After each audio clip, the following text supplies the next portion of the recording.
Hello student, class 8 science में हमारा chapter है 4th धातु एवं अधातु। तो आइए हम धातु और अधातु के बारे में जानते हैं कि क्या होती है। हमारे वातावरण में चारों तरफ कुछ पदार्थ पाए जाते हैं जिनमें कुछ धातुएं और अधातुएं होती है। तो धातुएं क्या होती है और अधातुएं कौन सी होती है वो आज हम पढ़ेंगे। ठीक है बच्चों, तो पहला पॉइंट है हमारा, कुछ धातुएं प्रकृति में स्वतंत्र अवस्था में पाई जाती है जिन्हें अकेंद्रीय धातुएं कहते हैं, जैसे सोना, चांदी और प्लेटिनम इत्यादि। हमारे कुछ धातुएं जैसे प्रकृति में हमारे चारों तरफ स्वतंत्र अवस्था में यानी कि खुली अवस्था में पाई जाती है जिन्हें अकेंद्रीय धातुएं कहते हैं, जैसे सोना हो गया, चांदी हो गया और प्लेटिनम इत्यादि। सेकंड पॉइंट है, जिन धातुओं को पीट कर चादर बनाई जा सकती है, धातुओं के इस गुण को अधार्तवदता कहते हैं। जिन धातुओं को पीट कर चादर बनाई जाती है मतलब जिन धातुओं को पीटा जाता है और उनसे हमें चादर बनती है, बड़ी बड़ी चादरें बनाई जा सकती है, उन धातुओं के गुण को क्या कहते हैं? अधार्तवदता कहते हैं। ये हमारा क्वेश्चन हो गया, अधार्तवदता किसे कहते हैं। नेक्स्ट पॉइंट है, जिन धातुओं को खींचकर लंबी तार बनाई जा सकती है, धातुओं के इस गुण को क्या कहते हैं? तन्यता कहते हैं। क्या कहते हैं? तन्यता। कि जिन धातुओं को खींचकर यानी कि लंबा कर लंबी तार बनाई जा सकती है, उन धातुओं को क्या कहते हैं? तन्यता। धातुएं ठोस एवं चमकीली होती हैं। धातुएं ठोस होती हैं और चमकीली होती है, जैसे सोना हो गया, ये चमकता है, चांदी हो गई, ये भी चमकता है, तो प्लेटिनम हो गया इत्यादि। धातुएं धन आयन बनाती है यानी कि ये धनात्मक होती है। अधातुएं ठोस एवं चमकीली नहीं होती। कुछ धातुएं होती है और कुछ अधातुएं होती है। तो अधातुएं जो जैसे ऑक्सीजन, नाइट्रोजन, हाइड्रोजन जैसी गैसें होती है, ठोस होती है और ये चमकीली नहीं होती है। अधातुएं ऋणायन बनाती है यानी कि ऋणात्मक होती है। अधातुएं विद्युत की कुचालक होती है। कॉपर में जंग लगता है तो उसका रंग हरा हो जाता है। कॉपर होता है, ठीक है, कॉपर में जंग लग जाता है तो जंग लगने के बाद वह हरा हो जाता है। कैसे रंग का? हरा रंग का। आपने देखा होगा कि कई बर्तनों पर जंग लगने के बाद वो हरा हरा सा हो जाता है और कई लोहा होता है, लोहे पर क्या होता है? लाल रंग होता है लोहे पर, तो कॉपर पे हरा रंग हो जाएगा। अधात्विक ऑक्साइड की प्रकृति अम्लीय होती है। धातु अम्ल से अभिक्रिया करके हाइड्रोजन गैस उत्पन्न करते हैं। धातु जो अम्ल के साथ अभिक्रिया करके हाइड्रोजन गैस उत्पन्न करते हैं। हाइड्रोजन गैस हमारी किस में पाई जाती है? सिलेंडर में। किस में? सिलेंडर में, जो हम घर पे रसोई घर में यूज़ करते हैं उसमें। हाइड्रोजन गैस जलने पर पॉप ध्वनि उत्पन्न करती है यानी कि कुछ ध्वनियाँ उत्पन्न करती है। कॉपर सल्फेट के जलीय विलयन में जिंक डालने पर कॉपर सल्फेट का नीला रंग अदृश्य हो जाता है। कॉपर सल्फेट है हमारा, ये नीले रंग का होता है।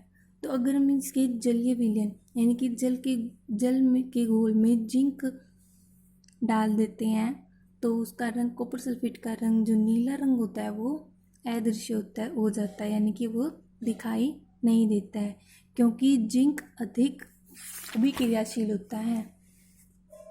क्या होता है? अधिक अभिक्रियाशील होता है। वह कॉपर को विस्थापित कर देता है यानी कि अलग कर देता है। क्या कर देता है? अलग। विस्थापित का मतलब होता है अलग करना। पारा आपने थर्मामीटर देखा होगा।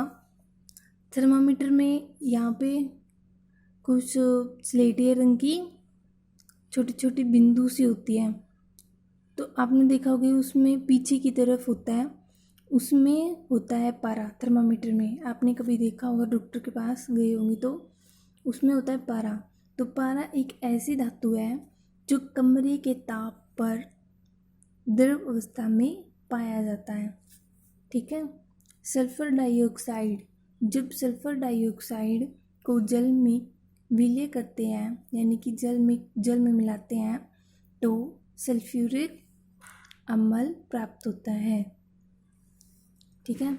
सोडियम और पोटेशियम दो ऐसे धातुएं हैं, यानी कि सोडियम और पोटेशियम दो एक ऐसी धातुएं हैं जिसे चाकू से काटा जा सकता है, यानी कि ये दोनों बहुत ही मुलायम होती है, सॉफ्ट होती है, जिन्हें हम चाकू से भी काट सकते हैं।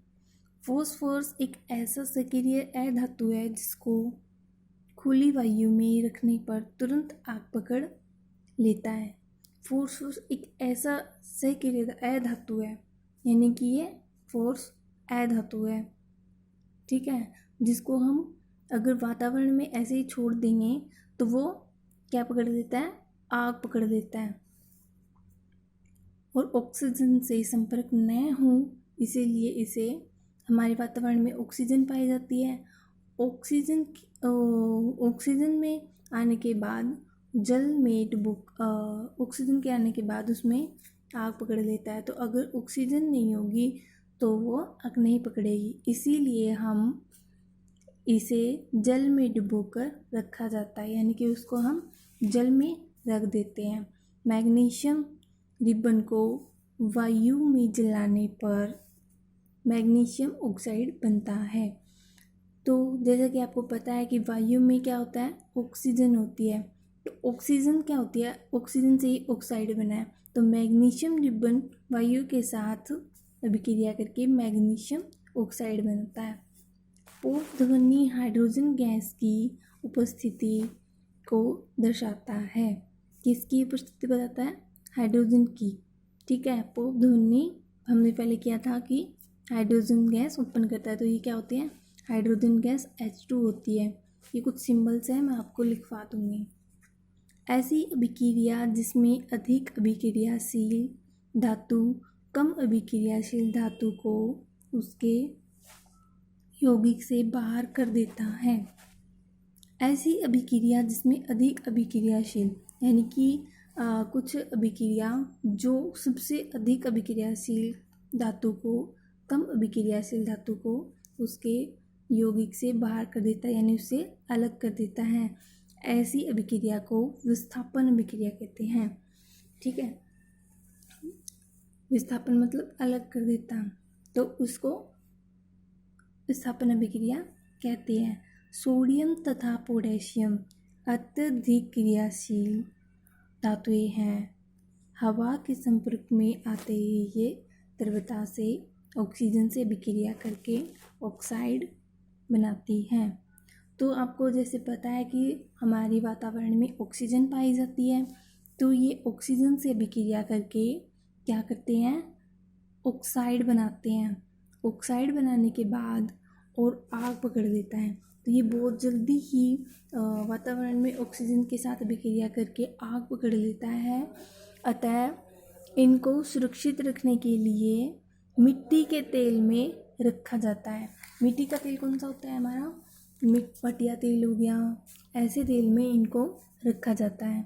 तो सोडियम तथा पोटेशियम को खुला वायु में छोड़ने पर आग पकड़ लेता है। ठीक है। एक ही तत्व के अलग अलग रूपों को अपरूप कहते हैं। क्या कहते हैं, एक तत्व है उसके अलग अलग क्या है, रूप है, तो उनको क्या कहते हैं, अपरूप कहते हैं। कार्बन के दो अपरूप हैं, कौन कौन से, एक तो हीरा और एक है ग्रेफाइट।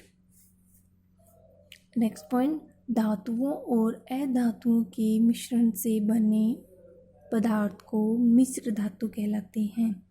क्या कहते हैं, मिश्र धातु, यानी कि एक तो धातु है और दूसरा क्या है, अधातु है। तो उनको हम मिलाएंगे, ठीक है, इनको हम मिलाएंगे तो ये मिश्रण हो गया। क्या करेंगे, इसको मिश्रण धातु कहते हैं। धातु और अधातु को मिलाने पर